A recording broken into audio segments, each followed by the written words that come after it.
I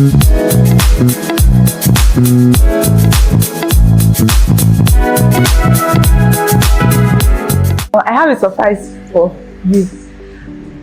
Not the typical surprise, but nevertheless it's a surprise. Ta-da! I needed this sheer real reaction from you guys. So by the way, this is my daughter's glasses. So this is my daughter's glasses. Oh my goodness. Yeah. Okay, I wasn't expecting this. As I told you, it's not a typical surprise. I wasn't expecting this. It's a surprise nevertheless. So how does it look? Funny. Are you going to take me serious in this? Are you going to take me serious in this? Well, Yeah. well, Regardless. So something interesting happened the other day.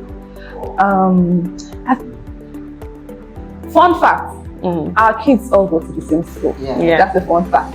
So I'm sure you guys can relate. So something interesting happened on their cultural day, the school's cultural day. I was sitting close to this mom. I think she had 2 toddlers, and then one of the toddlers, I think the eldest one, the older one, picked up an empty juice pack from the ground and just wanted to suck out the juice. And then she goes, "Hey, don't do that!" Trying to admonish the child. And in that moment, all I could think of was, because it was already an awkward moment, so all I could think of was to kind of make light the situation, or what I would call extend grace to her. And then I muttered, children will always be children, So, and then she laughed. I'm like, yeah, children, they will understand. But before that moment, I was working with my son. He had his cane, his walking stick, because it was traditional day, so I gave him a little cane. And we were walking past one of the canopies, and then he saw one of his favorite juice on the floor. And because I was so sharp in that moment, because he nearly dropped his teeth to pick it up. And I was at that spot where we are, it was more like we were in the middle of the whole competition, or the whole people present there. So it was going to be embarrassing, But at some point I thought, he's just a kid. He's going to do us, he's supposed to do. Child. So yeah, so that moment with that lady, experiencing that with her toddlers, in that moment it was important for me to say, to make light the situation, just get that awkwardness off that situation. And so she can, even if she's admonishing her child, she's not admonishing that child out of pressure that she needs to, why are you doing that? Or embarrassment. Exactly. She's trying to make, because the child is at the age where you tell him, okay, you get germs in this, you're going to be sick. For correction, exactly. So yeah, that was an interesting thing for me to, witness. And I was glad that I was in tune with my emotion at that point to, make light of that situation. Yeah. Enigma woman. Hi people. Waiting they happen. Things really they happen, Things are really happening with this behind my shade. Things are happening. Yeah. Right. So one of the most profound and sometimes overwhelming responsibilities we have, or anyone can have, is being responsible for another human being. Our little ones, our younger ones, our children. So today with us, we'll be delving into concepts of intentional parenting. It's layered, it's packed. Sometimes it can be, controversial. Yeah. But we're going to be unpacking it today with our beautiful guest, Chioma Odajiri Okoli. She is a devoted wife, a mother of 4 beautiful children, and a seasoned financial expert. Yeah. She's you come advise me on my investment. if you need investment plans, come to Chioma. You come and advise me. A businesswoman. Yes, she's a lover of God, a businesswoman. She's an all-round inspiration. Yes, Welcome, I can Chioma. attest to that. Thank you. That's the word. So thank you for coming. Thank you for. I'm really honored to be here. Yeah, you know, when you mentioned that you wanted to invite me to speak, I said, oh, okay, this is an invitation I'm getting this year. Yeah, is that a sign? Is that a sign? It's a sign. Is that a sign? Yeah. Not to be saying something. Yes, and I'm very happy and honored to be here.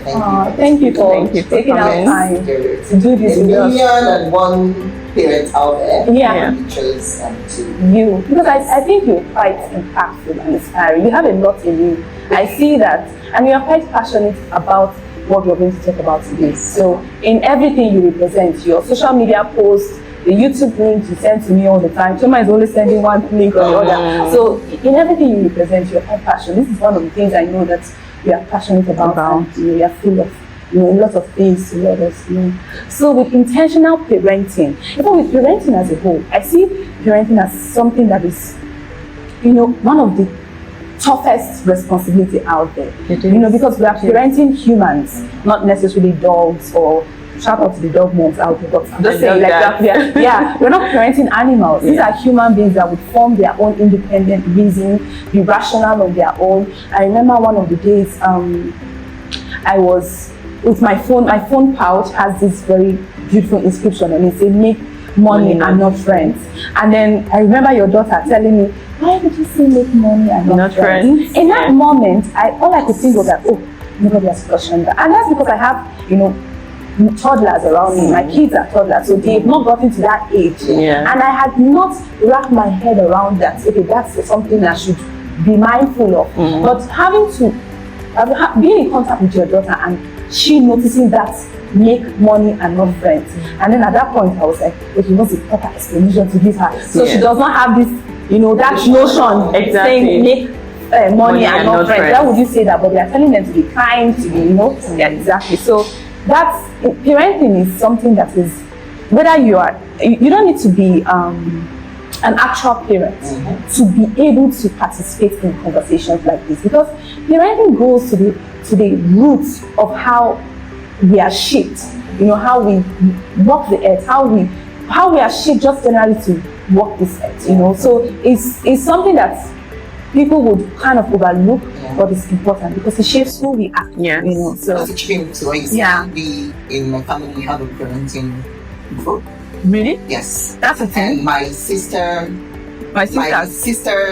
Are you over hearing? Get married and that would. Yes. Because we are preparing them for parenting. Because so we have family, normal family, and you have parenting. That's very intentional. Have a prayer group in the family group. Post at this point, I'm like, have the parenting group in the place. So that one, my parents are not there. Okay. So it's just like 5 of us, and one or two of our cousins are also interested in that. Post. Yes. So I've never really heard of we share things about parenting on that list. And I always call my sisters' attention, the ones that are not married yet. To that, so they can learn. I always say this. That's why you're an intentional parent. And that's why you're here. I said she's an all-rounder. Yes, any link Chioma is sending me is and I'm happy that I'm actually learning, like, I wasn't like this. Okay. Honestly, I wasn't like this. I just felt my first daughter, at the point I started feeling like really disservice to her.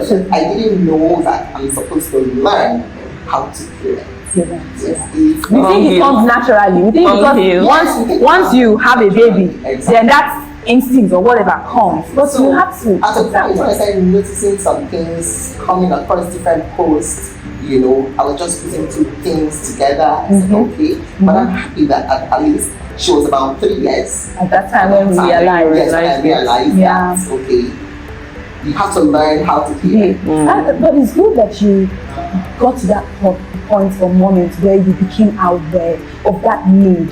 Because people think parenting is once I born, I go now as we do. It's actually not. We have to. It's not autopilot. Yes, it's not autopilot. Because you learn to be maybe a doctor, a financial expert, an accountant. You learn those things. Parenting is a tough responsibility. So you have to take that intentional steps to learn how to parent. And for Christians, also ask the Holy Spirit for guidance, because it's easier. Because intentional parenting it has to do with instilling values that you want to see the children grow. You want to see them when they become an adult. Yes. How do they behave? How do they take things? How do they see the world or the life? Yes. So Chioma, let me ask you, what has, you said you have a group chat where you and your siblings and some cousins, discuss issues on parenting. Yes. So let me ask, how has your childhood been in terms of how you were raised and how it has shaped, what you know now, how you approach parenting?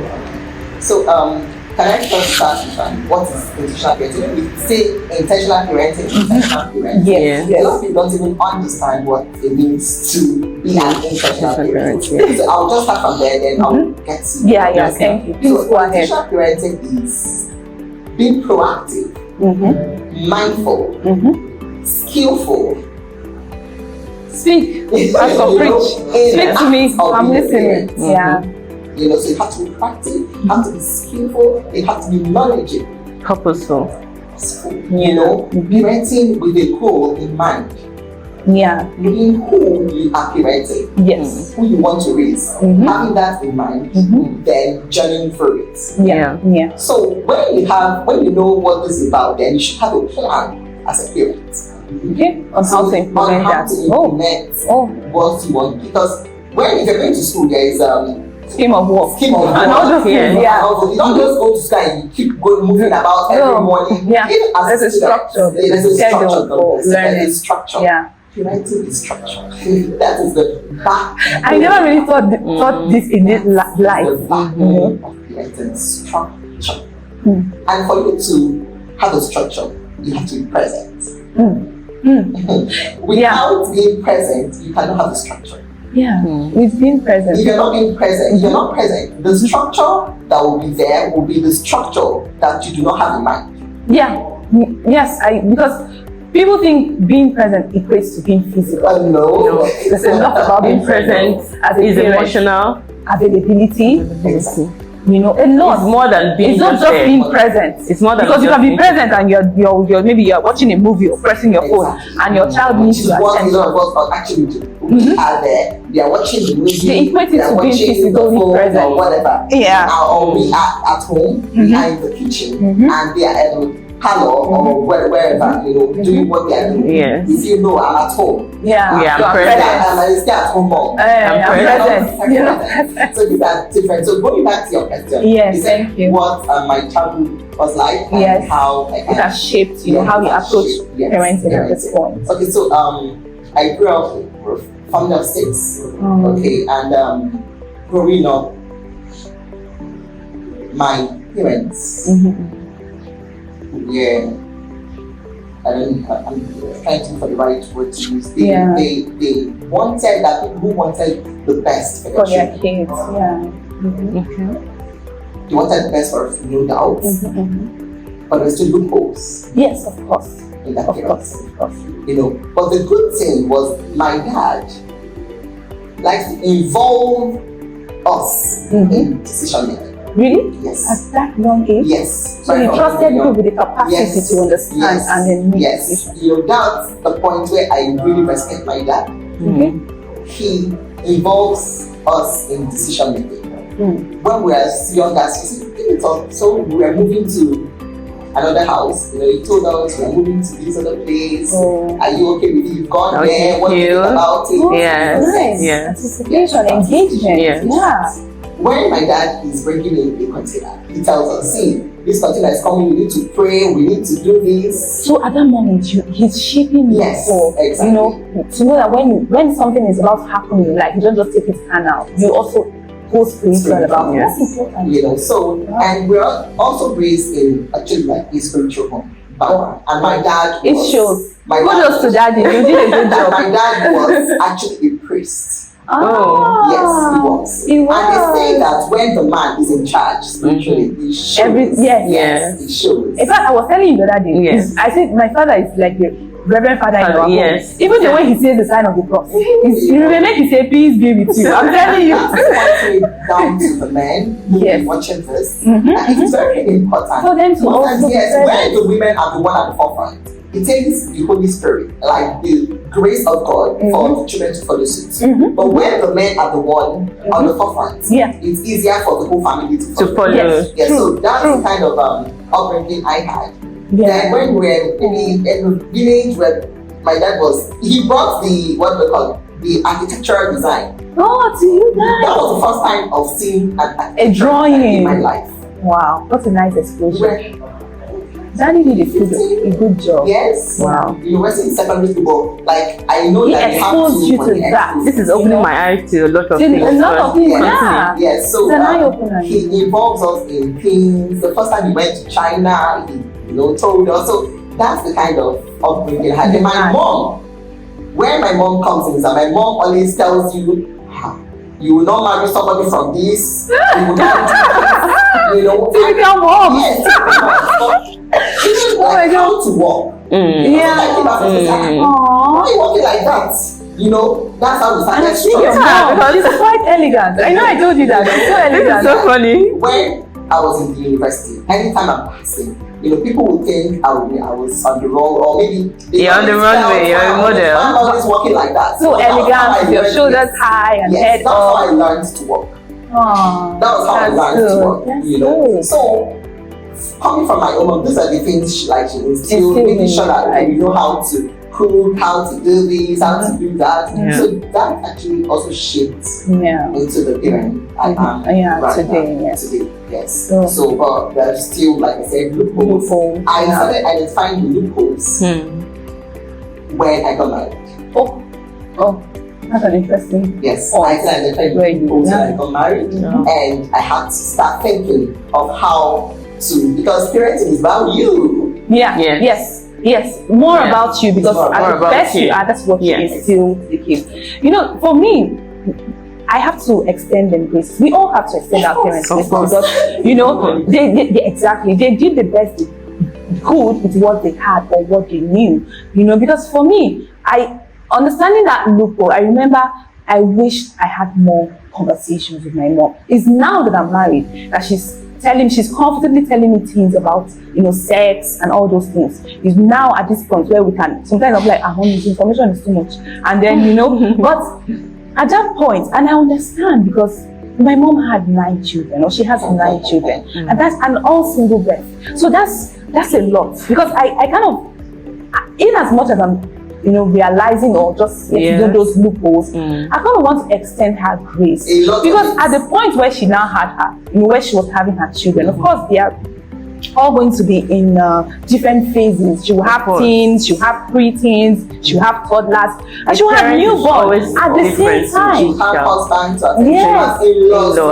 so that brings me to the conversation about how do you tailor parenting to the different kids, because both are taught. Because for me, I kind of now understand my mom's, I won't say plight, but the situation where she was at that point, because her struggles here. Because for me, my 2 kids now, I'm trying to give them both what they need, realize what they need, and tailor, my parenting, or just whatever they need to. You tailor it to their temperament, to the kind of person they are. Imagine my mom now having to deal with 9 children, or the process before she got to 9, but having to deal with them at their different phases and stages. Maybe, and she had all girls, so maybe some would have just started their menstruation. She needs to explain that to this one is a toddler, is learning how to talk and saying everything that comes to their mind. The new baby needs her attention. Of course, she has to bond with that one. So how has that, this question is to us all. How has that even shaped how we see parenting with regards to each kid and what they need? Okay, so for me, my parents, my mom, I would say she tried her best. Although growing up, we had a lot of people around us. So we had family members. So that's, I think that's, I think it was, it has a downside and of course the positive side. So, but for us, I think I saw more of the positive side, because it really helped my mom, gave her some space, some ease, because she gave birth to 7 children, so quite a lot. Quite a lot, and it was always interesting in the house. You can imagine. I miss big families. I wish I can have that number of families. But I used to tell my kids, your cousins will make up for it. Yes, because 9. Nine. Sorry, 7. 9. So she tried. She did good. She did good. I won't even lie. So and my dad, on the other hand, he's the one that does like that. Like, he carries us along a lot. Yeah. I feel my father carried us along more than even my mom did. My mom did a great job. Like, I love my mom. Dynamics. Yeah, and she's still doing a great job. They're still doing very good. But I think or maybe because I'm closer to him, because you know, each child is, their communication or maybe their relationship with their parents is quite different from the other person. Yeah. So me, I'm closer to my dad, so we bond a lot. We talk about a lot of, like, there's nothing we can't talk about. Yeah. Before I even grew older, became an adult, became a mother and all that, there is nothing I couldn't tell my dad.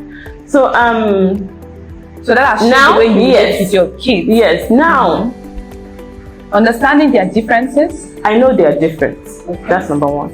Then secondly, when I had my first child, maybe I was an amateur. I couldn't. You're new to parenting, so even though you've read this, you've seen this person has told you this and that, the being in the moment, doing things for them or with them and all of that, being a parent is tough. That's why we have to extend our. It's tough because parenting is not perfection. It can never be. One thing I don't do is I don't compare my child to I don't compare them at all. So I look at it, when I look back, when I look even on my phone camera, when I look at the old videos, pictures and things, and I'm like, oh my god, I call my daughter and I hug her because she's the first. Because I've seen, even she, although she's a baby, she might not really understand it, because at least now I know better. But I just look at it and I correct every wrong. It's good that we come to that realization. And we are aware, because in Igbo, as some they say, you know where it will end. Just like when you know where the rain is starting from, you know where. So the fact that we've come to that realization, you know, that understanding. Because for me, my kids, I see them, especially at developmental rate, I see the differences. But you know, I try to tell myself that I will not compare. It's not good. I didn't like that comparison growing up. When they say, you know, see person where you senior or all those things. No, I don't compare. I don't let people compare my children. Exactly. Don't compare them. They all have their different ways, and they all have their strengths and their weaknesses. In fact, that brings me to the conversation I was having with my husband. I'm like, it's not. I don't want to have that situation where I say, okay, all of them, they are brilliant. They must not all be brilliant in terms of, you know, academic brilliance. Some may have strength. Some may be fast. Some, you know, so we should try for that. That's one of the errors in parenting. Yes, special. You know, the other day, a mother, I overheard a mother saying at 3 years old, that she introduced the child to English classes and, you know, stuff like that. And, you know, someone said, no, I don't think she needs English classes or school activities right now. You should focus more on physical development, the things they do with their toys, how they interact with their environment. You know, that's also part of intentional parenting, because the society and what the parent does with the child. Yes, because the society constantly puts that perfectionist pressure on parents, and you see parents wanting to, you know, for example, you go to someone's house.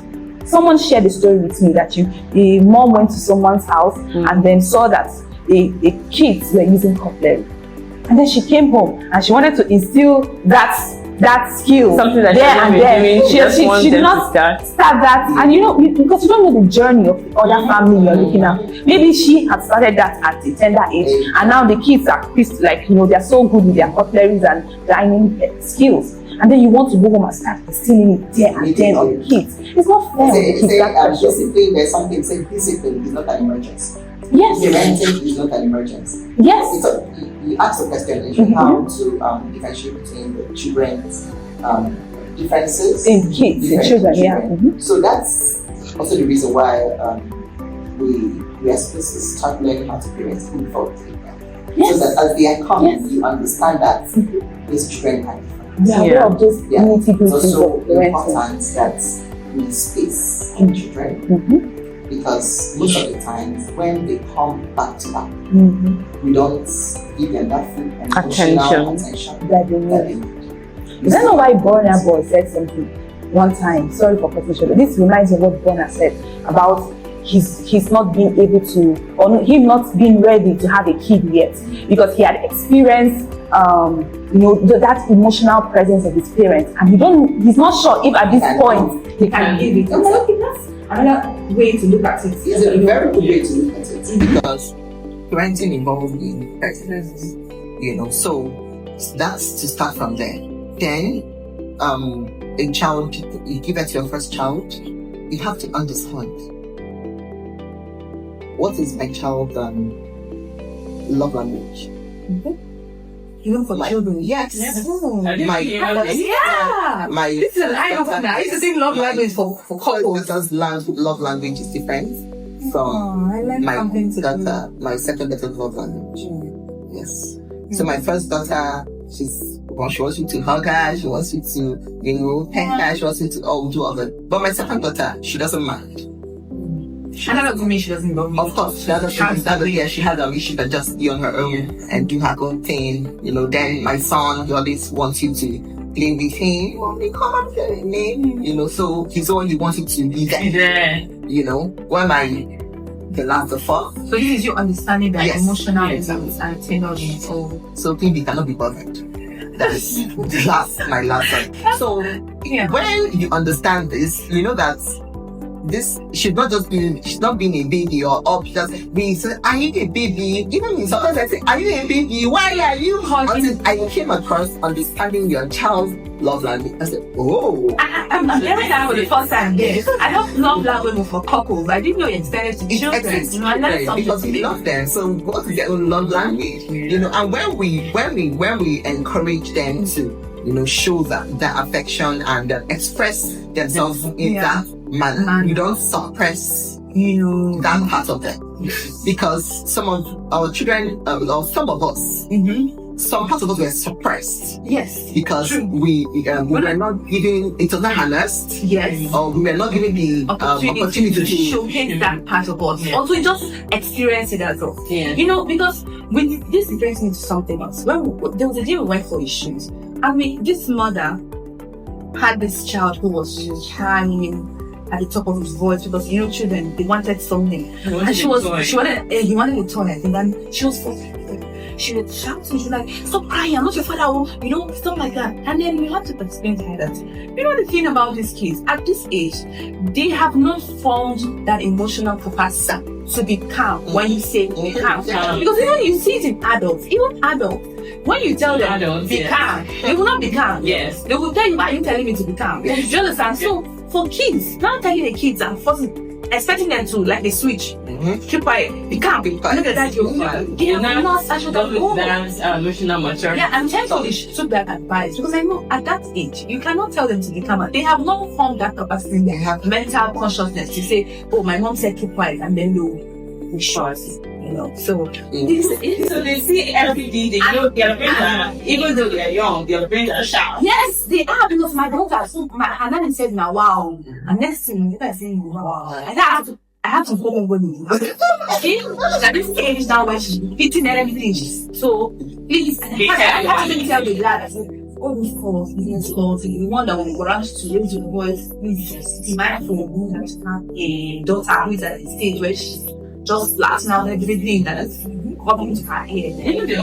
Yes, you're right when you say modern. They see, because when I'm saying it's not good, we have to be kind, and you go outside, you tell you're not kind to your domestic staff, or you go outside, they are rude to and you're telling them you have to be kind. They'll do what they want to do. My son asked me one day, why is it that when you see these people begging in the streets, you give some, you don't give some? They have money. Sometimes I'll be like, what's the best answer should I give? Because now, when you are intentional about parenting, you're always thinking, what's for me? Because anything you tell them, they think about. Yes. They just like, you notice that maybe they are jealous. There's a saying that says that people are shaped by the conviction of a people that are there. Yeah. So, British pastor. Yeah, I actually had it from our institution. So, and people shout out also. Conviction of other people that, and that conviction is what forms them. then I started like this very foundation of their life. So this is what happens even to us As adults, imagine children. So that's a very good what is it? Every step in time that you have the children. The way you shut the door when you come out of the car, yes, we say, let's go, you know, let's go. And you see them. Yes. So that's a very, you know, that's a very, how that, you can talk about word. So what do you say? What do you have? Very perfect. So what would I say? Yeah, I said, in fact, I told them sometimes it's good to give some time, but sometimes maybe I didn't notice or maybe I don't have any money with me, but it's good to help when you have. Yes, exactly. That's good to help when you have. Is that not what I recently watched the interview of Jay-Z when he was saying his daughter really at the time when she was maybe younger than she is now. He was, I think, taking her to school and they had a conversation. And then she was saying, I think we're really restricted. And I'm very want to live back. Say, when I'm talking, don't talk. You know, those situations when I'm talking, you cannot open it, like I say, we suppress these kids. They cannot express themselves in the manner because it's only when they express themselves we are able to understand. Oh no, this should be man, should we correct this? Should we do? No, don't think like that. So you understand how they are reasoning, how they see life. So with parenting, I think parenting is a marathon. It's not a sprint. It's not a one-time thing. It's a marathon. It's lifelong. Because for those of us who are blessed enough to see our parents, you still know that up to this moment and moment in our lives, they still shape. They still have one or two impacts in our lives. I hear my mom say, like, what she said, forget that you're married, if you try me, I'm like, you can't have impact. Yeah. Sometimes we look at ourselves. Some things you do with our children, and your children, maybe you do something, you talk about something, and you walk away. You have like a vision. Like, is this my home talking? This was not what before. So, even our homes, we're becoming our moms, you're becoming our parents. Yeah. So, we're going to look at it, like, balance the whole thing. And because for the fact that we want to be intentional, so. Yeah, we also have to extend this to ourselves in terms that if we don't meet the expectation we have in mind, just the society has made that perfectionist standard for being a parent. And then if we, as parents, if we don't meet that standard, we beat ourselves up. But getting that is also a journey for us. We are parenting the children. It's also a journey for us. We are learning, we are unlearning. The things that we used to think is right. Just like now she shared, I'm like, okay, maybe I might say, I should start involving them in some decisions so they understand the impact of all these things. So it's something like I came to mind, I said I was going to share on the podcast. And like, what are you reflecting? Because for me, life has shifted. Culture has shifted. You know when the Bible says, spare the Lord and spoil the child. For me now, I see that figuratively because times are changing. That's raw for me now represents discipline as against actual cane. So what are your thoughts on that? That's spare the Lord and spoil the child. Do you think that it has to be the actual meeting? No, not at all. We actually beat children because we cannot regulate our emotions. See, this is the controversial part. That's very so. That's why I'm talking about. Guys, this is my hour. Very we good. beat children because we cannot Control. Yes, because we cannot. But every time I'm a child, I feel overwhelmed. Yes, and after that, I come back to apologize. You do that? Yes. That's so. Yes. Humbling experience. Yes. Yes. Yes. They use something else to cover up. Yeah. I would say I am Like sorry. real I shouldn't have done that. Yes, I should have been able to hold my emotions. Yes, so yeah. They need to also hold me. Because my daughter will hit my son. Yes. But this I have to start saying it starts from me to stop her from doing that. Yes. And I always tell them for every action there are consequences. You can come to me and solve it and you say it's because I think you're I don't I think you're victim of sick. But if the person is sick, I don't know say you get terminal disease, I don't want and watch and the person die. when does it come to hitting children, or I don't want to say correcting children? Yeah. If you decide to use the rod, the actual rod, first of all, you have to detach your emotions. You know, so I'm trying to balance. You have to first detach your emotions. Don't see the way I am. Yes. So yeah. To start with. My daddy doesn't meet us. The first time my daddy meets my sister, in fact, we went on a vacation just last month. My sister brought it up. I saw that how many years ago. Oh my God. You know, so you know that thing actually must have done something to her. Emotionally. Yes. You know, she didn't bring it, she brought up joking because she must have done it over. But it's an accident that shouldn't have been happened because, you know, and let me just go back to that point. I had to discuss that my dad was parenting my sister based on what he was hearing from people. Oh, that's another thing. Yes, because we had to sit down. I think I and my twin sister, because shout out to Ma. So she's actually the person that all of it is kissing me on my twins when it comes to things, you know, share posts, you know. So now we are now between who shares the posts, you know, yes, and we talk about yes, it is. So what we're talking about is there must be something that people were telling my dad about my sister that you know, because we noticed that it was different when it comes to her. You know, or maybe he felt where a lot of people she was the last child at the time, before like 7 years after my last sister came. So maybe he felt there was too much pampering, like I had a lot of people in my house, which was also wrong. Because my dad did not set his bounds. When he said, that's easy. This is another way to look at it. In your house, you must have a parenting plan which you share with the people in your house and set boundaries. Yeah, because it's part of the Bible. Yes, Yeah. I'm sorry, you can't watch it. Imagine.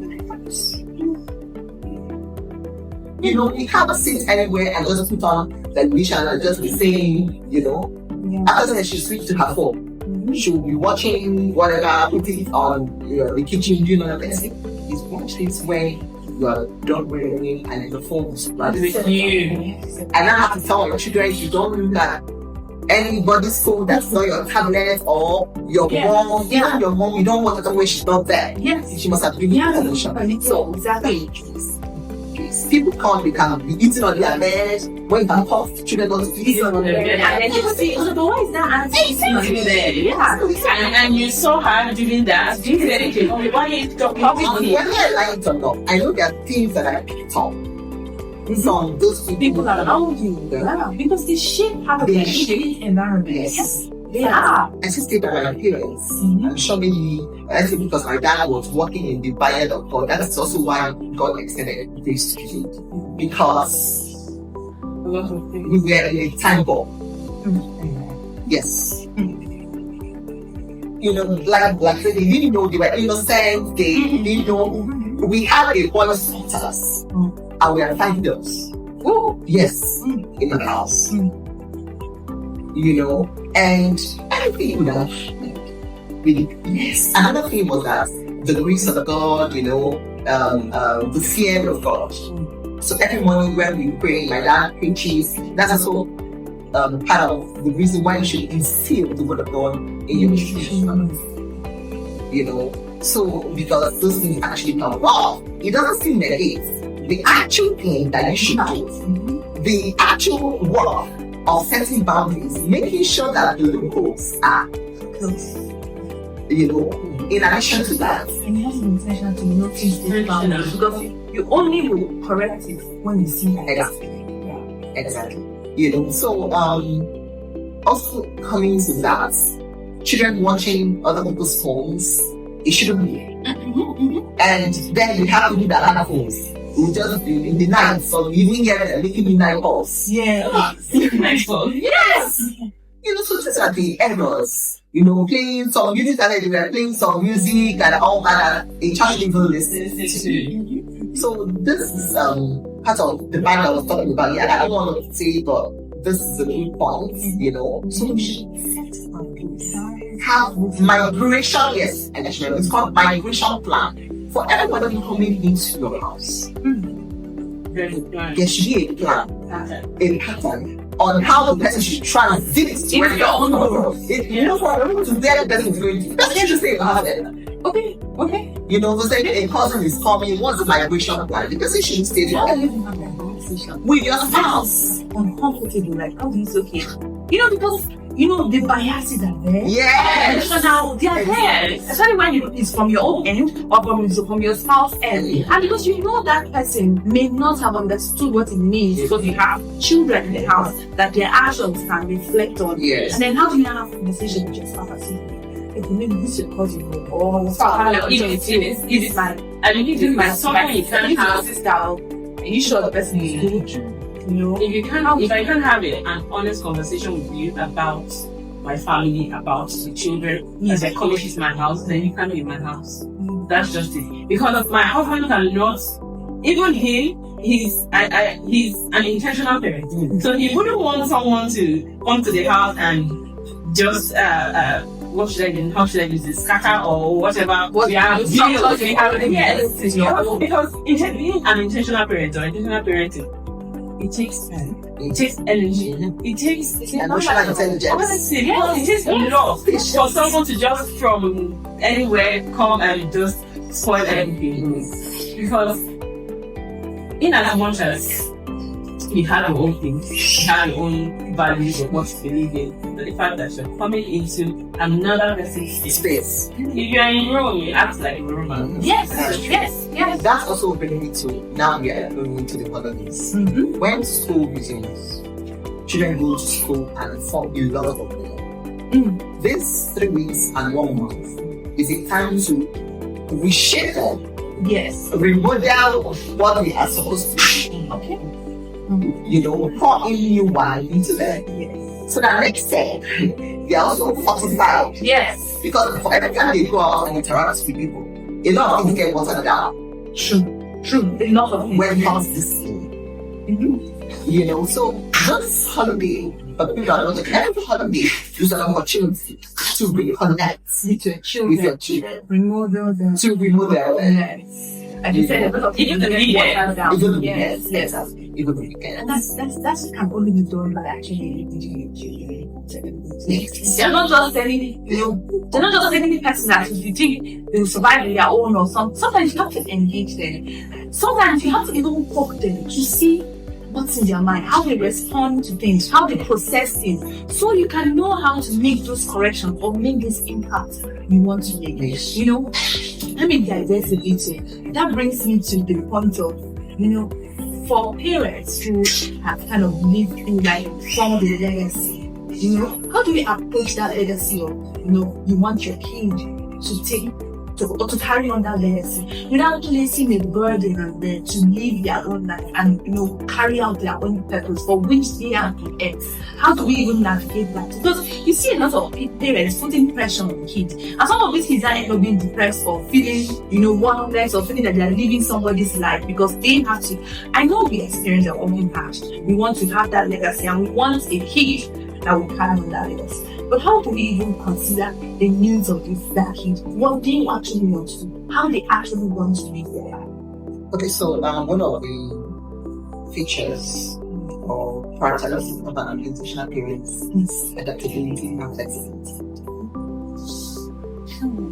When we are, yes, of course, we should have a goal in mind when raising a child. You know, but as a child you need to be ready to also be flexible. When we switch and it's okay, you know, your hope is to guide a child. No. And again, yes, the thing is, as a parent, you should know they're just a steward. You don't own the child. We need to learn that, you know. You're a caretaker. If that all of us, yes, for them to put in our caretaker, that's number one. A lot of parents don't feel like that. It's my child. I'm really good. We say that. The one, you know, it's my cousin. Like the property you own. You know. So that's one of what reduces the burden. Okay. You know, then you can't go for this child. Yes. Only subjects to the Holy Spirit, subject to the lead of God and His purpose.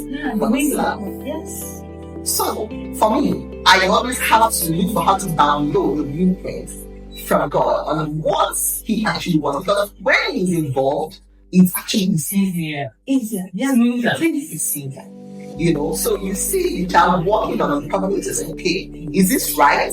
Is this wrong? Is this good? Is this bad? You know, is this going to lead the child? I make these prayers and I say, God, it's now that I'm at that point where I have to responsibility of parenting. Help me to bring up manners, habits that you put into children so as to be nurtured. Yes, to yes. So not actually hold and say, you must be this, you must be. I know I have what I want my kids to be. If they end up being that out of God's will, then I'm grateful. But if you kind of say that, the most important thing is that you're trying to make them turn out to like have the right foundation, have the right morals, but for what they want to do.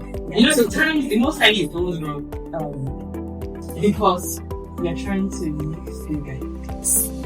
The things we don't do, that was you just say, I don't know. Your child is Or you do that your child to be fair skinned, they're naturally chocolate dark. You want your child to be fair skinned. You want your child to do what you were not able to do or what you didn't have growing up. That's why that's not their children.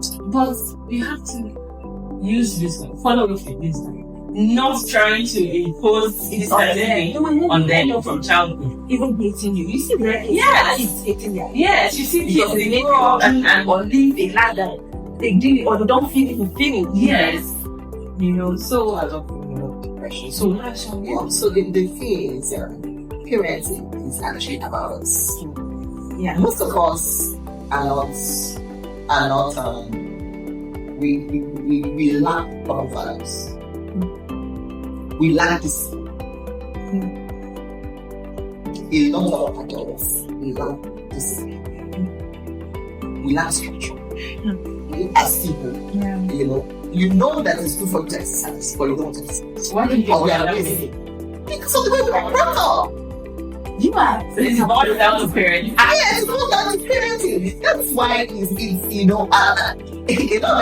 but he came out alright. If you go check it, the way you respond to your spouse, the way you respond to things around you, the way you respond to pressure, the way your life is, it has to call yourself. Yes. Like, when so then you know whether how good you are. Of course, you'll be good in some things. Yeah. You know, there are some things you're good at, there's some things you're okay with, but there are still places where you can do better with your life. You see you're struggling. Yeah. You know, I'm trying to do this, I'm trying to do that. You know, when you're struggling. I seldom have this conversation with myself sometimes. I need to do something. A very good setting told me to get me like because sometimes I'm overwhelmed with a lot of things and I forget some things. I should like I don't have to do this now. I know I should start about yeah, because I'm overwhelmed with a lot of things and I tell myself, hey, I forgot this thing. Hey, and some of these things are time bound or time is of the essence. Yeah. And then sometimes I now carry over things, not by the fact that I don't have time to do it, but because I'm like, this one I need to do. And I'm like, if I'm going to instill this functionality is with my children, not functionality. Yes, and I tell them, you have an assignment, do it. You have a child, do it. Don't procrastinate. What morals can you matter to tell my daughter, to tell my son, you're supposed to do this, why don't you do this today? When we are moving things to the left, you know? So I have this conversation with myself that if I'm going to instill this moral, let me stay running on the foundation of myself. I have to get it right. And especially when you promise them, okay, let's make shower today. I mean, let's make shower. Oh, don't worry, later. Like that is funny. Yes. And you might see that as maybe it's just an update or simple thing, but they're seeing you. They're picking it up. Like, I'm deciding to do something and I'm moving to another day. Yeah. You know that in practice anyway. And so the child tell them, in the system, standing your shoes. And then when they are going to do it, you know, disappear. the trust is that. Yes. Because The child trusted you to come back. Yes, I'll see you. And then when you come back, you see that disappointment like this. That's you even killing their trust. And then and they look at people say they have trust issues. We don't know if some of these things played a role. And one of the problem I had was always doing that when I'm believing about myself. The thing don't do that. You don't trust it. No, it wasn't wrong. It won't be people like and then when you go, you just sneak out. You just try to their mommy is coming back, you know. Do you understand? They have the capacity. They have. They don't understand it that day. Tomorrow they will understand. It's okay. Mommy will go out. Yeah. You know, something happened to my son that was planning in TV, wanted to press. He said, come down, come and take. He just stood back. So my mama said, come and take what? Why are you telling him come and take? You have many things to thinking. Or instead of this, maybe you can stand up and carry him, not to lie to him and say, come and take, just to distract him from doing something you don't want him to do. So am I right when I say almost 100% the way I was thinking, you know, whatever is happening today can be traced to the child? Yes. I think because that's the community. Yes. I think. Yes. I think if you visit a therapist or it just doesn't. We are not going down that. But most of the impacts here or whatever the after effects of what we are facing now, we have stemmed or most stems from the childhood and foundation. You know, that's why I was like, it is we're extending graces to our parents, but we're also evaluating their parents. We are evaluating for us to know where we're going. You have to see that gap and know how to bridge the gap in your own time. Especially some people that say, but we turned out okay. No, some like you don't talk out okay. Even the people who have intentional parents also have there's a thing called blind spots in parents. You cannot see anything. Yes. That's why we always say extend grace. You know, and again, when people like someone will say, child is forming intentional parent, but a child is this, a child is that. It's wrong. It's wrong because there's no perfect. And if you're becoming intentional, that's what matters. There's no perfect parent. That's just one of the reasons why a lot of people don't want to say, what's that person teaching there? I'm begging all these people, hide their whole children. Yes. You don't want to take out of the stuff. It's a matter. It's not as free. It's not getting right today. No, my sister, it's also a problem because if you change yourself, you do not want to learn. Exactly. They don't want to be humble. Yes, to get information, to learn, they don't open your eyes. Yes. Anyways, what we're talking about intentional parenting, I say, how do you receive advice? And how do you even, that comes to judgmental parents. This conversation has also led to where we, when you go out in society and you see parents who think maybe they are always better or they feel like they do too much or whatever reason, but they give this judgmental eyes, they pass that judgmental energy, like we are not all in the same boat of parenting. It's not an easy journey. They want to give us the grace to, go through that journey, having that burden less, but that judgment, that constant, and when the your child is kind of like throwing tantrums, and you see a mom looking at you like, this is the child like I think 6 years ago, I went to church. My husband was so I was known for children, and I was at the back of the church. So I know I would have a class, so I'm not going to first class because I knew that I was at the back. Yes, I was at the back. I just used to So when I'm with the father, I knew that at least you can share so we can get closer. So my son was making noise. The lady was saying that she should be outside. I am intentional about not taking my children outside the church when I come. Because once you stand up, every time you come to church, they want you to go outside. If not, children, they want to do truth battle, they want to go outside to play. So I don't want to see that. I minimize and control him, and all that. So at the point that I keep on logic, I think, but at the point it's too dramatic. I didn't just like this like at the point that's the moment when she wanted to she didn't see my son and like my son like they collided kind of And we have in her, I was so happy, like, I'm so believe that this boy is trying to kind of, Yeah. I kept quiet. For the kid. It doesn't. No, but it wasn't intentional. It wasn't intentional at all. So I'm just like thinking that I don't should say you should have gone out. I told you to kind of. No, wait, just hold on. So now I'm just trying to tell you the things we can do when this kind of journey is hard. Yeah. So when my son did that, I called him like,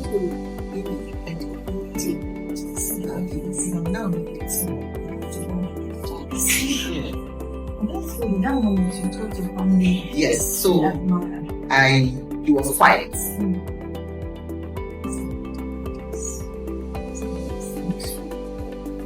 So he didn't want to go because mom was just like, he didn't want us to go. So at the time, he just the woman doesn't down. I said, come. Because my son didn't go because this man is taking my mom didn't tell me. So at that point, I had to teach my son to be responsible for his actions. You're in child, yes, I know.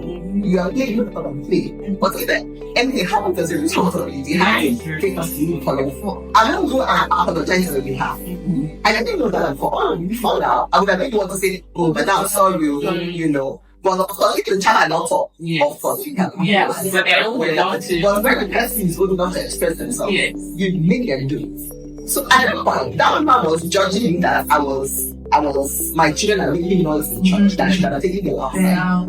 One of my inaction also, like, I'm sure she was learning something from it. But the funny thing is that she's even an elderly woman. Mother. So I don't think it was the young person. I would have spoke her on the reason why I'm not taking my children outside the church. And the reason why I'm seated at the back of the church. Yes, because if you put that in consideration. Yes. And if I was in front of the church and the children are making noise, it's not like maybe was shouting or whatever. It's just something that I can't control. So at that point, I made her feel a bit comfortable. So now parents are being judgmental, or people are being judgmental about the parenting stage. The wrong thing is to also resent them. You don't have to resent them. Everybody is operating on different level of information, of exposure, of understanding. You understand? Because that's what we do. One down line, just do. If you are someone who wants to make an impact, that can be an opportunity to do that. for you to do that. Because our children also interact with children. True. So, any opportunity I find, I try to,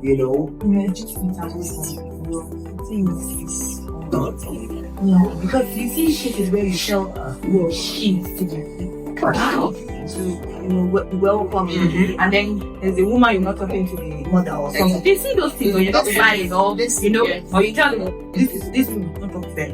Those things. Or they see someone you're talking to for a long time. Like, why are you talking to her for a long time? Is she your friend? Why are you talking to this person for a long time? You just picture this person as past. You didn't start. They understand. And for the fact that they've seen maybe you and I talking together for a long time, and maybe the next thing we see ourselves and just they'll ask questions. They'll ask, why are you not telling this person? Yeah. They observe everything. So from there, I always use that to teach them, this is my friend, this is my acquaintance, this is my other friend. Yeah, you need to understand that because I think we have friends too. This section is so important. So my daughter in primary one, she doesn't have any friend yet.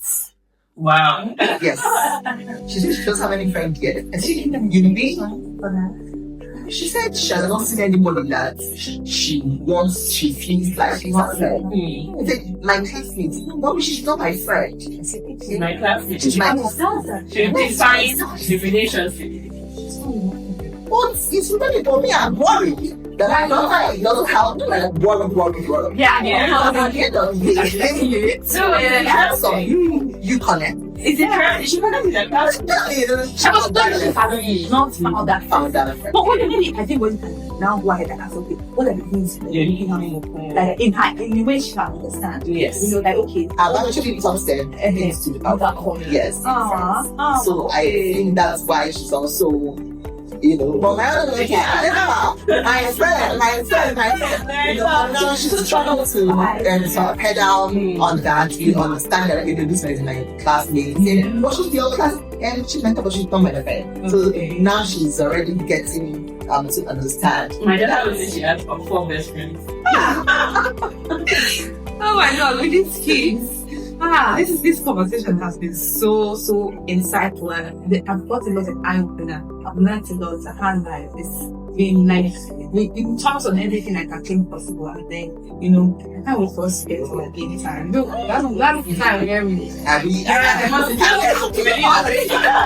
Okay, no, let me not say the podcast. I love the conversation, but I can't wait to, you know, when we on one Right, yeah. It's kind of easy to get serious a bit about humans. I just want to dig into some few things that I just took down about humanity. Yeah, this year. So By all means, the floor is yours. We have some problems. Some experts have identified in humanity. Yeah. Okay, number one is technology. Okay, technology can be a blessing. Okay, and can also have some impact. Of course, excessive screen times, you know, and allowing our children being trapped in things that's happening on social media. You know, it's also bringing source of conversation of when our children are allowed to join social media. It's quite complex. You have kids influencers. How do we manage that whole world? There, the children should even have mentors. At the point, she starts introducing them to possibly things they can improve, and not giving it a chance. So when their friends choose, they will now choose some of their friends. You understand? There's any technology is a trap. You know? Many parents over restrict, some under restrict. Some over monitor, some don't monitor at all. So in a family, we should always have our media plan. Yes, the media plan telling the children, okay, this is when you should, this is how you should, this is what you should look out for. And why? And why, exactly. The why is always there. The why is more important They'll ask you. you know, so another thing is trauma bonding. Passing trauma to our children. A lot of us are not even free from our childhood trauma. There was when I was listening to navigating childhood trauma. It was at that time I understood that trauma is not only the things that happened, it's also the things that should have happened. Things that should have happened that didn't happen. A result of this. You know, some people say casually, they'll say, we went through it, now it's your turn. And they laugh, it's like, it's normal. We went through it. That's okay. You know, the next thing is sex conversations. You know, having age-appropriate sex conversation is a trick. And normalizing it. And normalizing Don't see it as, because it's a natural process. And when you get to that age, you know, you Shouldn't shy you. so there are different ways to explain. And you know, I remember when you introduced with sex education. I think before, now parents we've had that culture shift. You know, before we don't call this private parts, what we don't call their late, you know, give it another name or don't shy away. But you know, the child was more expecting, touch my anything with the because it's just this another thing that's your hand. It's so nice. You should normalize it. So it's a natural process. Only when you are aging. So don't see it as one. You don't see it as lead them to you. Yeah, even children, when they ask, where does babies come from? See, it's from my mouth. Do you understand? Where information? From the tongue. So sometimes you have big sex conversation because you don't have the kind of knowledge. You have to. Yes, have this conversation. Yeah. So because it is actually different from every human being. You know, at the point you begin to form opinions on what, you know, attraction and attention, you know, crush. Yes. When those how to form it, how to navigate it. You know. So, what else? I had an excellent pressure. You know, we are not pressuring the children. There was something about where we're thinking that lady that said her 3-year-old, she wanted the person to go and go for extra English classes, and you know, that's pressure for you. So we are going to get extra lessons for 3 years old. And it's better that. For me, I'm not an advocate of that. Really. For me, anybody that asks me, but do manage to have what they call this teacher? We actually have. But I'm not an advocate because whatever the person is doing there is from the teacher's side. Yes. I think we want to be involved in doing that. So we push performance over understanding. We push performance over identity. Identity over capacity. We're supposed to build capacity in our children. And how do we do that? By building our own capacity because it starts from us. You know, then from there children lose their creativity. Because of just what that actually. I wouldn't want that. Yes. Child. You know, yes. I want my child. They have talents they have because I want them. This is not about academics. That's why they have extra. Yes. All these things have a role to play in the society. In the innovations we see today. Most of the innovations are not even done by the brainiacs. They are done by people who maybe got their hands dirty and then brought out innovation and they're enjoying it. You know, another problem is time. We don't spend a lot of time with our children. Yeah. We spend a lot of time. We need to look into their eyes. If you notice these kid shows, something like Insurrection, she does not lose eye contact. Yes. And that, you know, when you don't lose eye contact and we're talking, you know I'm engaging. Yes. But you're talking to me and I'm pressing my phone and I'm not even looking at you. You ask me, are you carrying me? Yes. So that's part of what we should, put in when we are having conversations with our children or maybe when we are spending time with them. Yeah. We also have to be aware, self-awareness, time conscious, time. So basically time is love. Your time. Time lost has never been behind it. Yeah. Time lost. Time no money. So parenting is actually we actually have to go back. Anybody knows the parents to have a short have interest in it. Who are fed what the child to set. This conversation has been so impactful.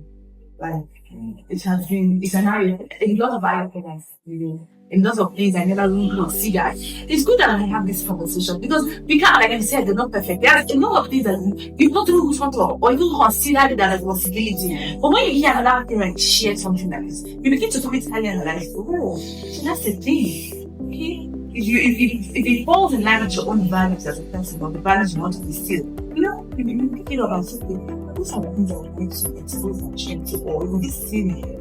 Because even a professional cannot know it all. Of course, we should know. That's why when people say this is an intentionality and she's teaching parenting. One of it, what do you call it, tutors, and she even said, if my daughter should get involved, I will use it to write a book for people to also learn. Yes. So what is in journey? It's not a perfect, I actually talked to my sister, shout out to the man, about she said I should also talk about that parenting is not profession. Yes, I don't think she should give me else. And that is what I'm gonna get presenting right now. That's what she dropped, and I should also say that parenting is not perfection. No, it's not. It's showing up in purpose. It's showing up. It's not perfection. And not being biased. Yes. Because now it seems to parent the male children and the female children differently. So why is that? You have to equip them to go through life. It's your knowledge. Because the way you parent is boys should learn self-control. And girls should learn self-control. No more. Like that's what's okay. Okay, I was thinking maybe just for the boy. That's like it. And girls should learn self-awareness. Because when it comes to what they call it, peer pressure. Yeah. You know, is see, he loves that. You know, We need like 2 episodes for this. one of the We need to like comics and okay. we have a lot of It's dynamics. coming up. Yeah, 2.0. Sorry. We have a lot of dynamics in parenting. I'm not sure talk about yelling. You know, yelling. I know me. I used to be a yeller. You know, yes, I used to be a yeller, and The messy part of it is tell the boy is doing something, and the girl, okay, come and do this, come and do that. I think I'm living to balance, trying to have everybody comes to teach. But recently we traveling somewhere. And here we were there, you know, as I was teaching, all my children were teaching, one person was cutting, the cook there was That's good because it's a skill. It's something that you need to most of it when maybe all the time in the kitchen they always call, we're always doing one thing or the other. So the cook was confused. Yeah. Just taking it around and stuff. So when I explained that to her, I saw that she calmed down. But at that point, because it's not easy, the whole thing is just mess up, open it to learn to be right in the mess. It's not only sexual. You never just so say When my son you have a toddler and your house is all put together, how everything was at the point you have to assess the mess and then teaching them to also clear it. Exactly. For my son, I noticed that now you haven't eaten how to eat. Even when I had my daughter, I made that conscious effort to teach him how to eat because it was last 1 year, 18 months when I had my daughter, and I knew that I want him to eat it so that I can and then when we came out to the children, I saw that the nanny was trying to feed him, so she didn't want the I said, no, let him eat by himself. You know, let him eat. That's one of the first responsibilities they have. Eat, take his food, school, and eat. Don't say because you're trying to make your own work easier because you don't want to clean up the mess after that. And funny enough, most children, when they start eating by themselves, they like to turn it upside down. You can They will learn. like that. They will learn. However they want to. You will learn. However they will learn. But that responsibility. You know, there's a people who are sometimes, but I know I'm guilty of that. As guilty of giving your child their school bag to take to school. Not you holding it's part of those things. Because giving them those kind of responsibility, I know it's minute, it's kind of but you know, they have to know. And actually, this kind of conversation is actually like help us to remember that these are the things that we should do. A lot of people they don't want to have this conversation because they don't want to form as a perfect parent. When we talk about emotional parenting, Exactly. You know, but there are some things that they say every time this woman is always talking about, you know, they will now expect that a child should be able to it's just bringing everybody together. exactly. Not with robots. Human beings. We are not raising robots. We ourselves are not robots. Yes. That's what we should say that other places when we don't meet expectations. You know, because with time, one day we didn't get to right today. Tomorrow we will have. That's why we said in the whole language that Ufonia last week. Yes. The community village. Yeah, to do that. But these days, I know, that's what I'm thinking about this day. I want to say on my house like this day. I don't understand. That's the thing that makes everybody go there. Why did you talk to my child or why did you? And then sometimes we're also guarded. You want to say something, but you're like, okay, I'm not sure. You know, you're trying to avoid, but you know, that's why it's not a one person job. They're living in the society. They are shaped by that society. Why not the society also continue? So this brings into when your child is growing up, the community is for that I shouldn't be in any kind of place. I shouldn't be in any kind of environment. Yes, any environment. You know, there are places you should be found with your children, you know. So, because wherever you live or wherever you stay, or the community you should also be intentional about building communities around children. Some people come to an estate and just want to be alone. They don't want to interact with people, not just in an estate, in the vicinity, they will pass. They don't want to interact with people, they don't want their children to interact. No. All you need to do is to be the lights, to shine forth. You know, one of the first times I met you, there's something you said, and I think that's the thing. when you just be intentionally think about your neighbors, okay, I'm moving into this community, so it's my neighbors, and then if they are there, you know. I had made that prayer for my society in general, but I had never considered the fact that, you know, it's important of your immediate environment, you know. That was one of the first things she said. I remember I told you about it, and we make those prayers too. Yeah. So those kind of things, it's just very important. It's very important. And also that also extends to us, the people we also like hang out with, the people we have around us. Because the children will ask you, say, Mom, is that is your friend? Exactly. And she see that dress in certain ways, in certain manners that don't portray, yes, or talk, the manners that don't portray your values. You know, so sometimes you say, I'm friendly with her. You have to like, I'm a friend with her. No, Mom is friendly with her. She's not my friend. Oh, so this has been an interesting conversation. So Let's do better, do our best, and leave the rest for God. Yes. So game time. Baby, this is your brainchild. So let's play this with your How do you play this game? Okay, so this game is called intentional or instinctual. So I'm going to read something to you, then you tell me if it's something you do intentionally or instinctively.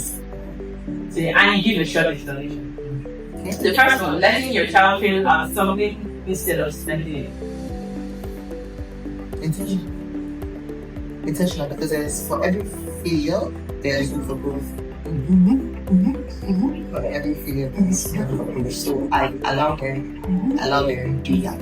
And again, sorry, the reason why we don't want our children to feel is due to trauma. You know, sometimes we don't want them to go outside. Come out, yeah, you're going to, you know, because we're just passing trauma to them. Yeah. You know, I'm sorry to say, when my daughter was 7, I sent her to buy something.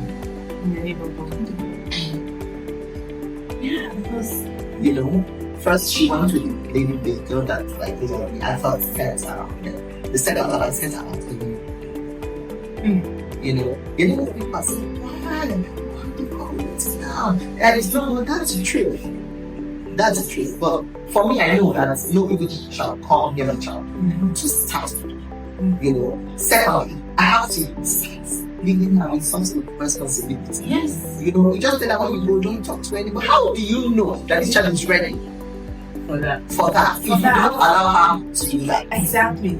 You know, so sometimes as parents, I think we have to be in that point of trusting. yes, That's even when they fail, you know, they would correct themselves. So they will pick up even from, or they will be able to handle some certain situations. Because how would you know if you don't test it? yes. But a lot of times you are so scared of the community. Exactly. We are in the community. We're Why are we scared of the community? We are scared of And again, ourselves. why are the community not doing better? No, it starts with you and actually now it starts with parents. You know, people in the community, parents. Yeah, those ones who have been saddled with that responsibility, You know, raising themselves. Exactly. Saying raising themselves. And still because of lack of proper parents. No, it's really a lot. It's really a lot. Okay, so the second one, having really one-on-one time with each other. I'm learning to I don't know if it's successful, but I have to practice. So, Yeah, they're not when they are because I have start so yeah. in the hotel, like sometimes I forget, but sometimes once I remember, I just like send it down. Or maybe routine one-on-one. Routine is supposed to be intentional. It's supposed to be a thing, really. It's a thing. Even going out on girls' dates, I can't wait to start sitting down on my chair. Have movie nights in the Yes, and then we actually do that movie night thing. They are always very excited about movie nights, you know. We go out together, choose snacks, and choose the snacks, you know. Very soon, I also wait, almost start traveling. That's the last time we traveled. First of all, I made them learn about the road. Oh, that's good. Yes. That's not They learned about the country. Yeah. We were good. But because I didn't want them like to actually know them, so I didn't tell them we're going to I think it's selfish when I say, I don't know, it's my kids. I just feel like traveling with them, I feel like Let me just think about this. We have time. You maybe at that age. Yes, well, of course, that's we can understand. Yeah, we can understand. This intentional self-care for parents. Yeah. Yes. You giving your kids. I'm like, I believe, or I want to believe I have a structure. Once you have a proper structure, Can take care of it. Why? Because what's the essence? Yeah. 2, 1, and no. you should still be living your life, even when they are settled.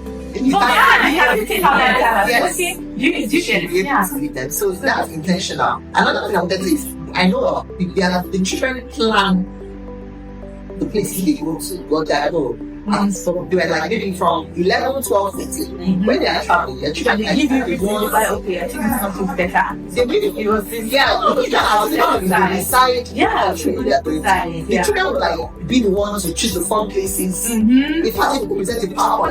Yeah, they're when they are ignorant. Yeah, it's when I'm When they get to that age, they tell me, say, okay, come and present why you want this song. You present why you want this song. Why do you think this activity is more fun and better than you this? teach them how to move the flight. Yeah, engagement. Yeah, my daughter, are you going to Lagos? You know, she was just trying to figure it out. But I'm just at this point where, because there was something my parents did. I remember myself, I just think, well, when we are going to school, you just see us how much it's for them. But by the time we realize that, and I will be repeating for them, you know, we'll just be saying, we'll be managing what we have and all that. By the time we realize that, okay, this we can actually really take care of it, was already too late. And by then, you had already learned to understand things. Yes. That's, I don't think that they did that for you to that you learn. Because a lot of us, we show those people, our children, that, you know, The capacity. yeah. Sometimes they allow the children to intentionally finish and for one more time allow replace it. And let's see how they adapt. Let's see how they You know, so these are the things that just especially the catching of biscuits is done, allow them to rest.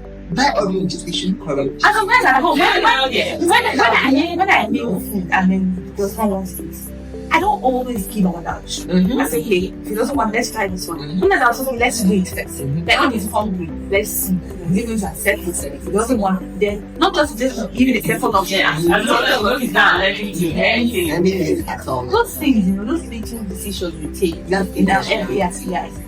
Sometimes you forget to, you know, but it's always just do you for yourself. Yeah. The third one, hearing and immediately apologizing after. I'm just it shouldn't be a regret thing. You should be able to learn to create. You know, it's just when you now like, you know, as humans. yes, it shouldn't be something that's, you know, is repeating. Once it's repeated, of course, it becomes. But when it's, you know, a child knows when you're apologizing from. Yes. You know, So again, it's intentional. yes, it's intentional. Yes. Right. Creating a feeling or naughty corner in the house.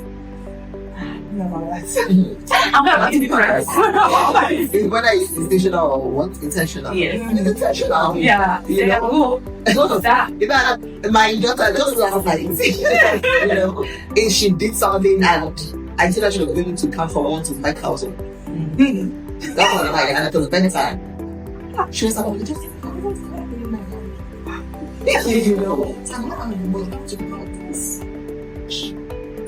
this. You know, so and for the smaller ones, not colors, you go to a lot of colors, that reflects on what you have done. What's up? The sibling fight. My own children, I'll tell them, hug yourselves. They'll hug themselves and they're crying there. Well, I don't do that. Okay, this is for the siblings fight.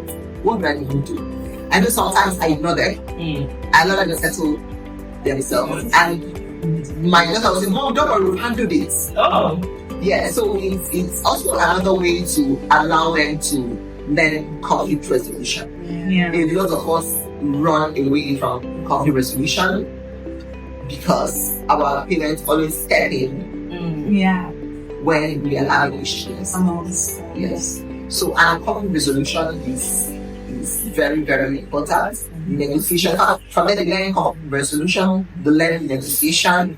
You know how to negotiate and say, okay, so let's do this way. And you too should also teach your children how to negotiate. Yes, very important. When you want something to say, always give them options. It makes life easy. Yeah. You know, that's yeah. That's not like I can't wait to get that point. But providing where I tell my children and we're planning vacations or whatever.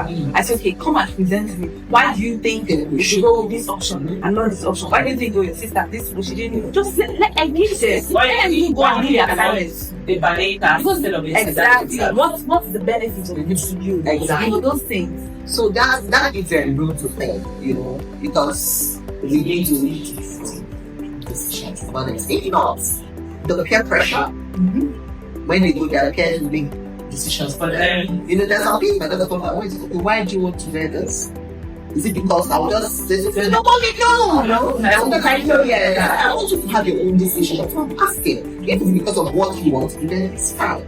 If it's what you saw someone else saying, it's also fine. But you need to have your own reason as well. Because it's not bad to adopt that. It's not bad to, because say peer pressure, it can be good. Yes. It can be good, it can be bad. So don't, some people say, no, it's not good. It's a positive thing. Yes, and that we feel from people. It was not under pressure, but of course, because from our guests, at the same time. So, if you stop with us to this point of the podcast, thank you for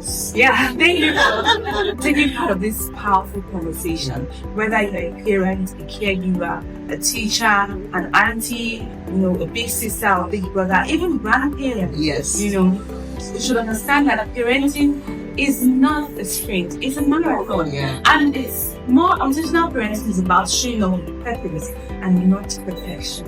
So if this conversation resonates with you and you have that one friend or sibling or auntie or mother or father you want to share this conversation with, please don't be stingy. Share these conversations with them so they can right now. So they can partake in these powerful conversations. And don't forget to subscribe to our YouTube channel. Like our comment, like our videos, share them. We want to hear your comments, and follow us across all social media platforms on Instagram, TikTok, and Thread at Enigma Woman Podcast. On X, formerly known as Twitter, as Enigma Woman Pod. And please don't forget to follow us guests on Instagram at Oma_orders. OMA_ODAS. Yes, and you won't regret it because following Oma is like, you know, she's impactful and she digs the life of impactful. Thank you for coming. All right, I'm telling you. Thank you very much.